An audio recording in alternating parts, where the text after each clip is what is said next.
Snakes in Jamaica. A tropical island nation in the Caribbean Sea, Jamaica is home to 7 known species of snake, none of which are venomous. The island's snake population was once much larger. In 1979, Jamaica thought it had found the perfect way to stop a deadly problem: venomous snakes that scared people and ruined farms. Officials let loose a small, quick, and bold predator, expecting it to kill all the snakes for good. At first, it looked like a smart idea, but in a few months, the plan went very wrong. The predator did not hunt the snakes like everyone hoped. Instead, it attacked the island's native animals, harming ecosystems that had lasted for hundreds of years. How could a plan meant to protect people end up threatening the island itself? Join us in this video as we reveal the details. The shocking occurrence after Jamaica's snake killer was released. In the 1870s, Jamaica faced a serious problem on its farms that hurt the country's money. Sugar was the most important crop, and big plantations covered most of the land. But rats had spread quickly and were eating the sugarcane. They damaged a lot of the crop, sometimes as much as 20 to 30% each year. This caused big financial losses, and plantation owners had to find a solution fast. People tried traps and poison, but the rats kept growing. They bred fast and adapted to the methods. Plantation owners needed a new idea. Most of the comments on this video are worried about the mongoose. He's fine.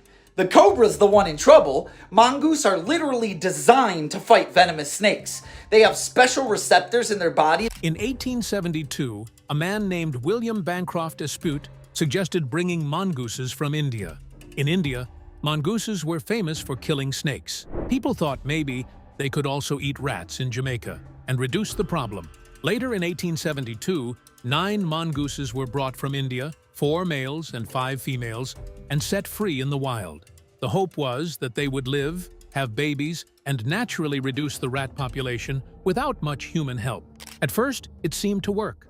Some mongooses were seen hunting rats, and many plantation owners thought the problem was being solved. But there was a big problem with this plan. Mongooses are active during the day, while rats are mostly active at night. Because of this, the two animals rarely met, so mongooses could not eat enough rats to make a difference. Even though mongooses could hunt rats, they did not see them often enough. Since rats were not easy to catch, mongooses began to eat other animals that were easier to find. They are not picky eaters. In Jamaica, this included native birds, bird eggs, small reptiles, amphibians, and even chickens. These animals were easier to catch than rats, so they became the main food for mongooses. This change in diet caused big problems for Jamaica's wildlife. Many bird species started to disappear because their nests were easy targets. Reptiles and amphibians also suffered because they had no defenses against fast and smart predators. Over time, some animals became rare or vanished from certain areas. The mongooses became a serious new threat to the island's environment. Another effect involved Jamaica's native snakes. The island had some snakes that were not dangerous to people. These snakes helped by eating rodents, including rats. They acted as natural pest controllers. But mongooses attack snakes too. They started hunting these helpful snakes, and their numbers dropped quickly. Losing these snakes caused a new problem. With fewer snakes, rats had less danger and could grow more in some areas. This meant the first problem of rats was not solved, and in some places, it may have become worse. By removing one natural predator, the introduction of mongooses upset the balance of the ecosystem. Overall, bringing mongooses to Jamaica did not do what people hoped. The idea seemed reasonable at the time, but it did not think about how mongooses and rats behaved or how the whole environment would change. The mongooses adapted quickly to their new home and started affecting many parts of the ecosystem in ways that no one expected. Even with the early struggles, the real challenge was only beginning. The introduction of mongooses caused problems for wildlife, farm crops, and even local snakes. The plan that seemed smart at first ended up creating new and unexpected dangers. Native birds and reptiles faced serious risks, some disappearing completely. Farmers still had to fight rats, and they also had to deal with mongooses eating chickens and other small animals. What started as a simple plan to protect farms turned into a bigger problem that affected the entire island. The lesson from Jamaica is clear. Introducing new animals without studying them carefully can cause much bigger problems than the ones being solved. Even small actions can have large and lasting effects on the environment. The story of the mongooses shows that well-meaning plans can backfire badly if nature is not understood fully. The mongooses did not just fail to eat the rats. They created a new threat that changed the island's wildlife forever. Birds, reptiles, amphibians, and helpful snakes all suffered. Humans could not control them easily because mongooses are smart, fast, and can survive in many places. The animals became a permanent part of the ecosystem. Even after learning about the early mistakes, the islands still faced the consequences. Farmers had to deal with damaged crops, growing rat populations, and the new danger of mongooses hunting other animals. With the crop losses, the threats to native species, and the growing rat problem, Jamaica had to find new ways to handle the damage. How would these small islands cope with the relentless damage to their crops and the growing economic threat posed by the persistent rat infestations? Stay tuned for more. The economic and agricultural impact of rat infestation. Across the Caribbean islands, including Jamaica, farms have faced many problems over the years, and one of the biggest problems has been rats. These rats, mainly black and brown, caused huge damage to crops, especially sugarcane, which for hundreds of years was very important for money and trade on the islands. The rats would bite the stalks at the bottom, making the plants fall over and rot from inside. Even a few bites could ruin a whole stalk, making the sugar unusable. The juice would go sour. Sugar content would drop, and what should have made money often became a loss. Plantation owners tried many ways to stop the rats, but their efforts usually failed because rats grew quickly, were clever, and could hide in places humans could not reach. They dug tunnels under the fields that let them move safely without being seen. At night, millions of rats came out to feed, and during the day they went back to the tunnels to rest, breed, and grow their numbers. These underground networks were almost impossible to control with simple traps or poison.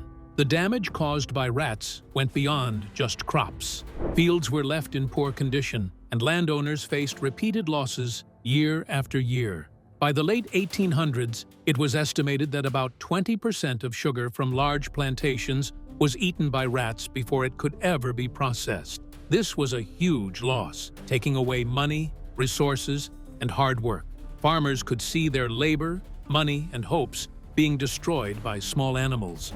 The economic impact was serious, creating worry and stress for those who depended on the plantations to make a living. Losses from sugarcane were not the only problem.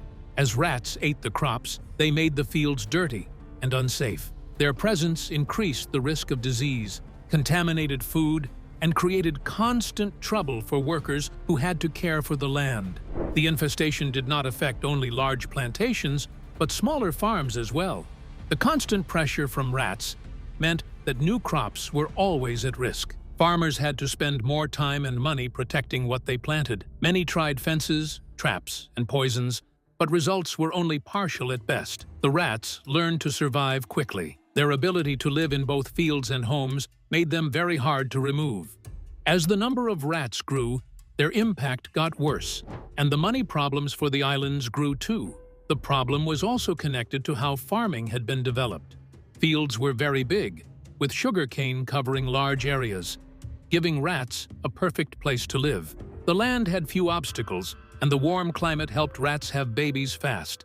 What could have been a small problem in a smaller area became huge over thousands of acres. The indirect effects were also serious. Because of the constant threat, farmers spent less time trying new crops or improving ways of farming.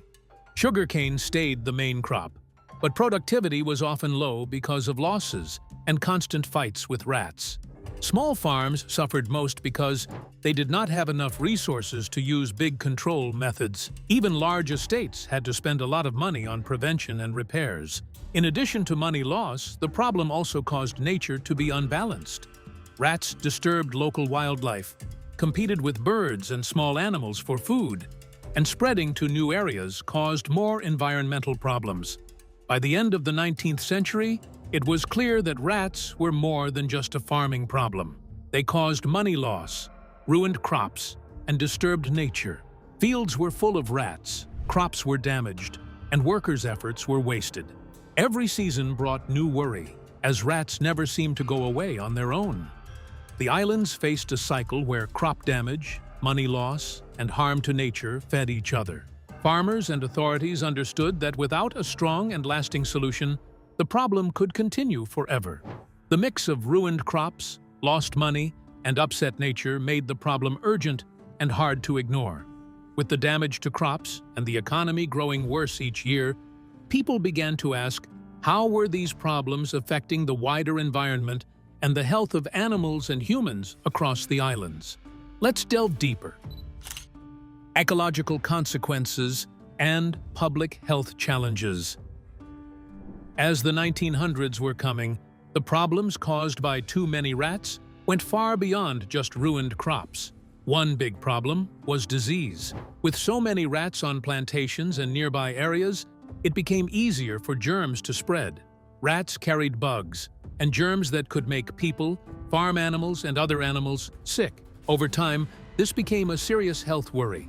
People working on farms or living close by were often in danger of getting sick. Rats also changed the balance of nature. With fewer small animals that ate insects and fewer small predators, other pests that were once controlled naturally started to grow in number. This included insects like ticks and caterpillars, which caused new problems for people and farms. The impact on nature was big. As native birds, reptiles, and small mammals decreased, their jobs in controlling insects and keeping the environment balanced were lost. This left space for other pests and invading species to grow freely.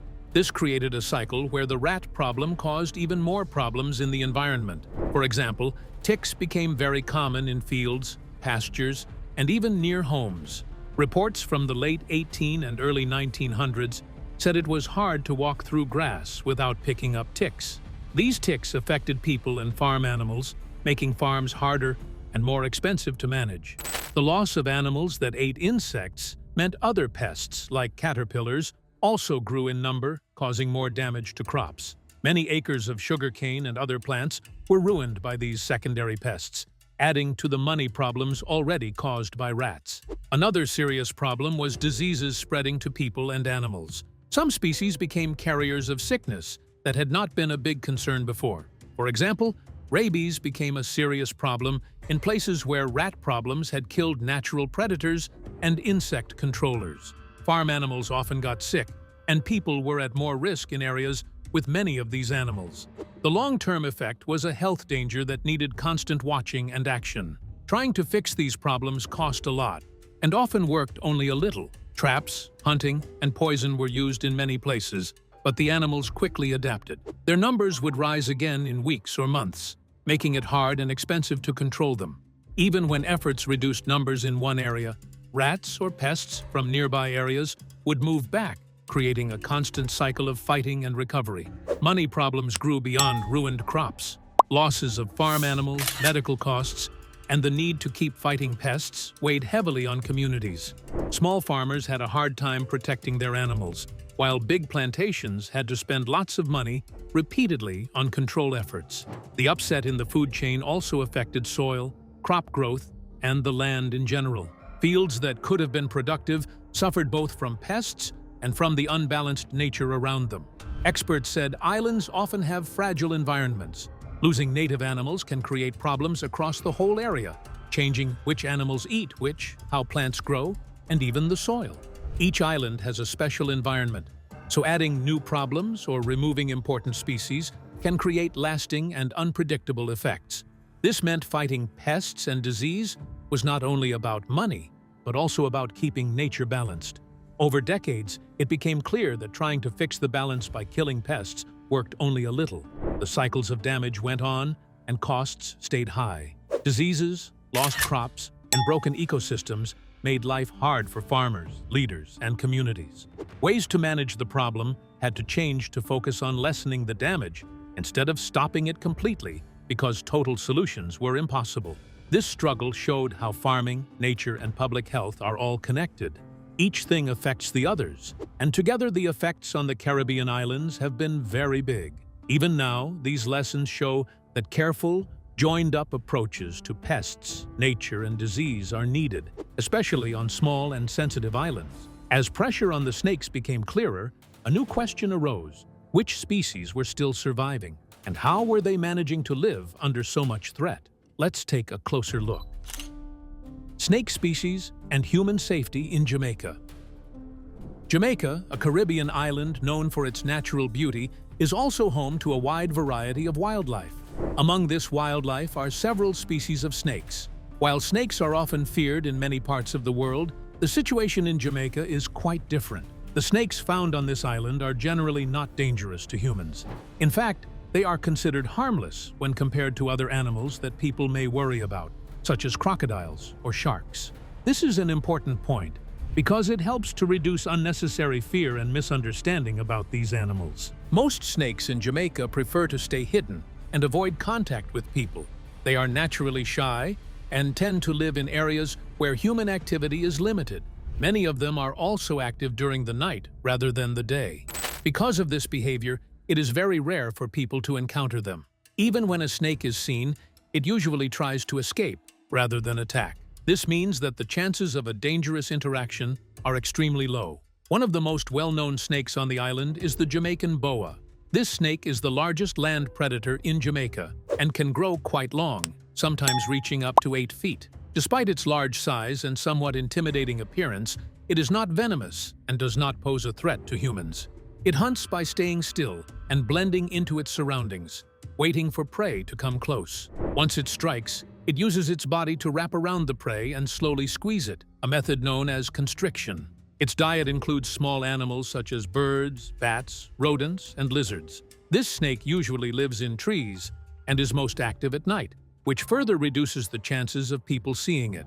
However, when it does enter urban areas in search of food, it is sometimes killed out of fear, even though it is harmless. Another group of snakes found in Jamaica includes the Jamaican dwarf boa.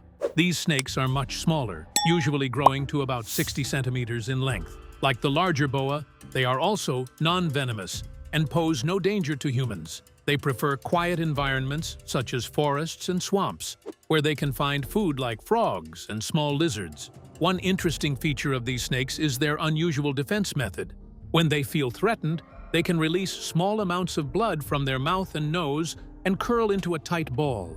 This behavior is meant to confuse or scare away predators. The grass snake is another harmless species that can be found in Jamaica. It usually lives near water sources such as rivers, ponds, and lakes. It feeds mainly on amphibians like frogs and toads. This snake has several ways to protect itself if it feels threatened.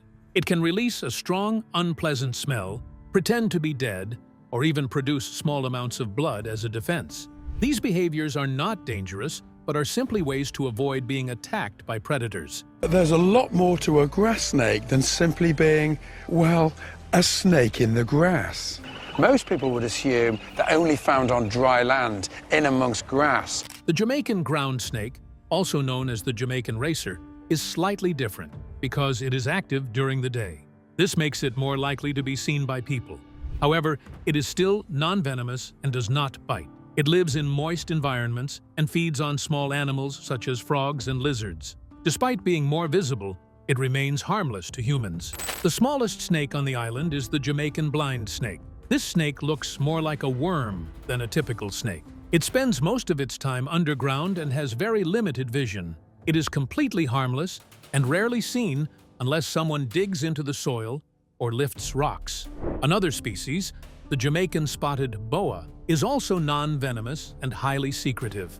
It lives in forests and swampy areas and feeds on small animals like frogs and lizards. Like other snakes, it avoids humans and uses smell as a defense if threatened.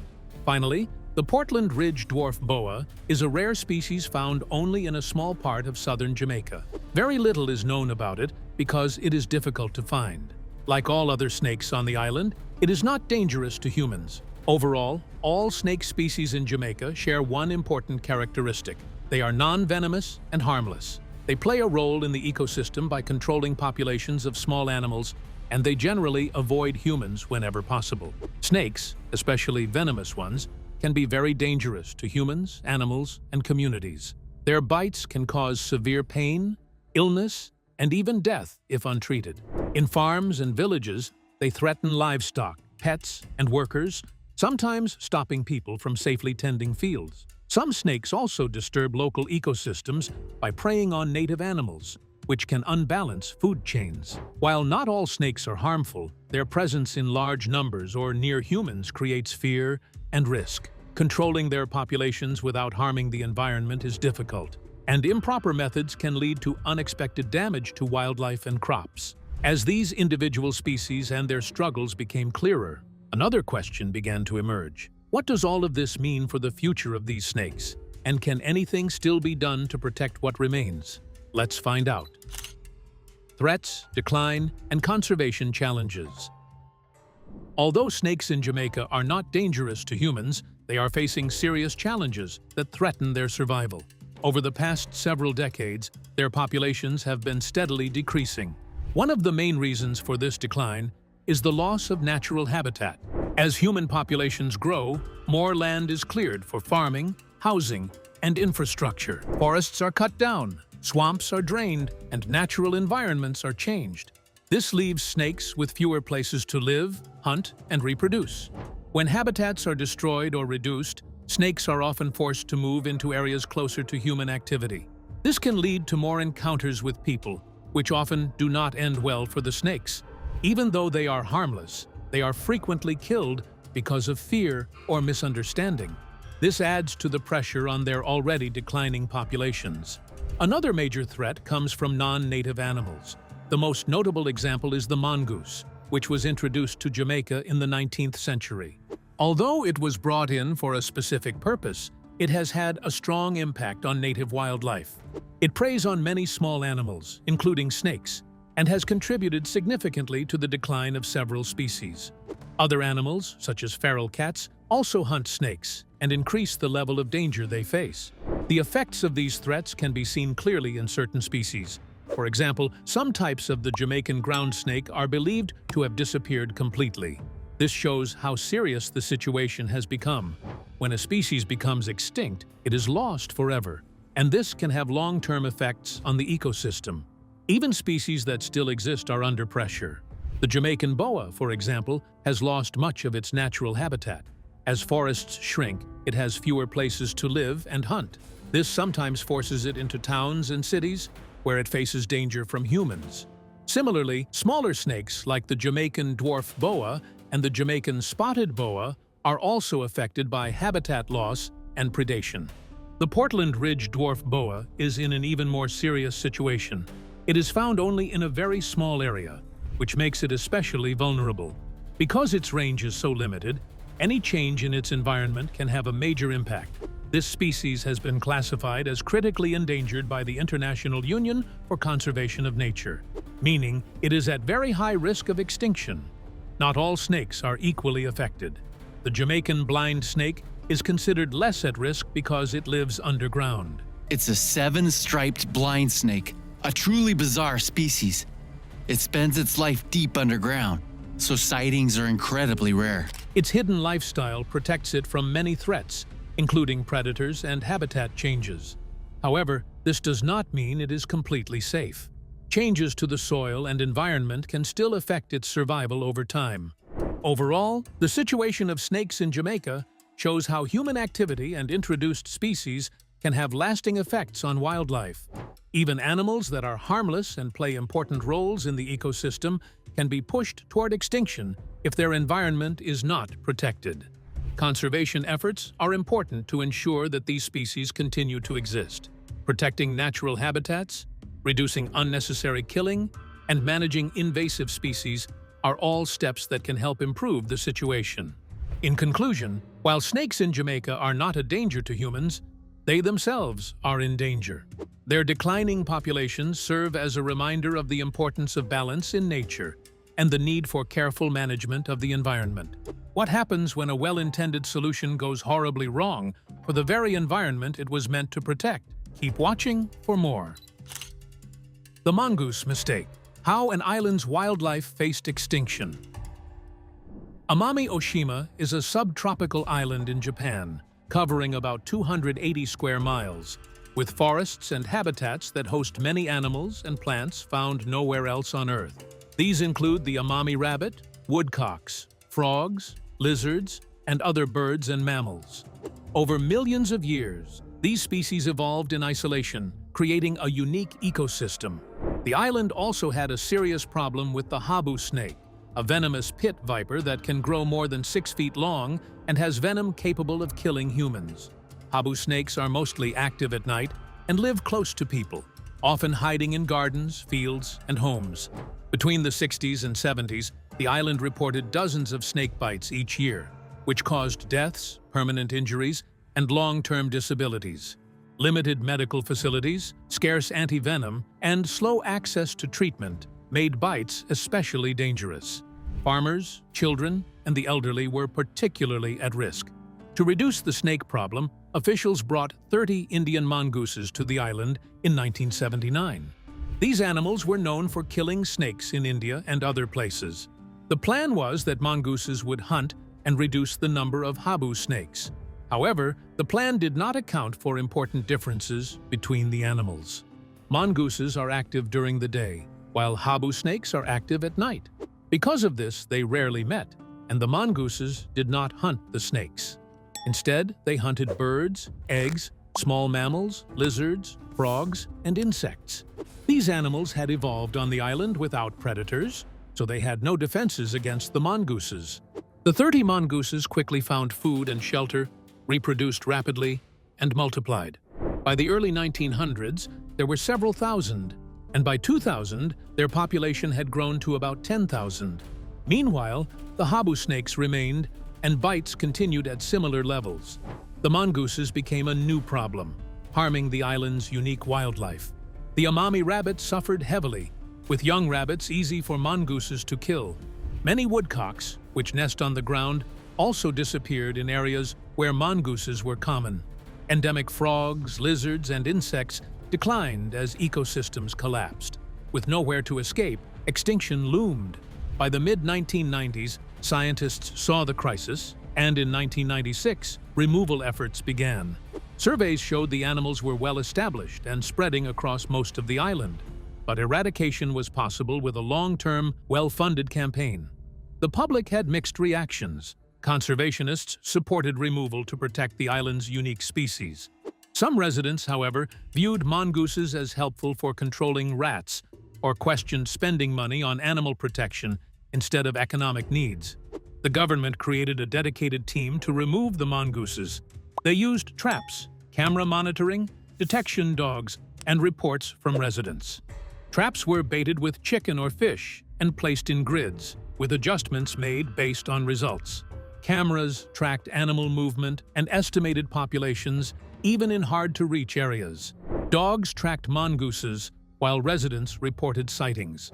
Despite their adaptability, improved traps reduced numbers from hundreds to single digits. Over time, native wildlife began recovering as populations declined. Rabbits began breeding and spreading again. Woodcocks were seen more often, and frogs recovered in streams. Forests showed evidence of gradual ecological recovery. This work demonstrated that careful, long-term management could remove an invasive predator and allow an ecosystem to heal. The removal of mongooses allowed the island's native species to recover and highlighted the risks of introducing animals without full understanding of their behavior. The experience showed the importance of research, planning, and patience when addressing environmental problems. Jamaica's attempt to control its venomous snakes with an introduced predator became an ecological disaster, showing how quick fixes can backfire. The invasive species caused unforeseen damage, threatening native wildlife and ecosystems.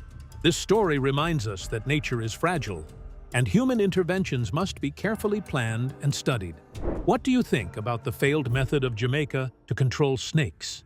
Share your thoughts in the comments section below.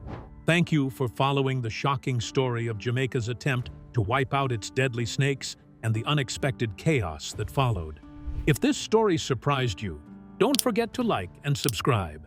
Click the next video on your screen to uncover more unbelievable stories. See you there.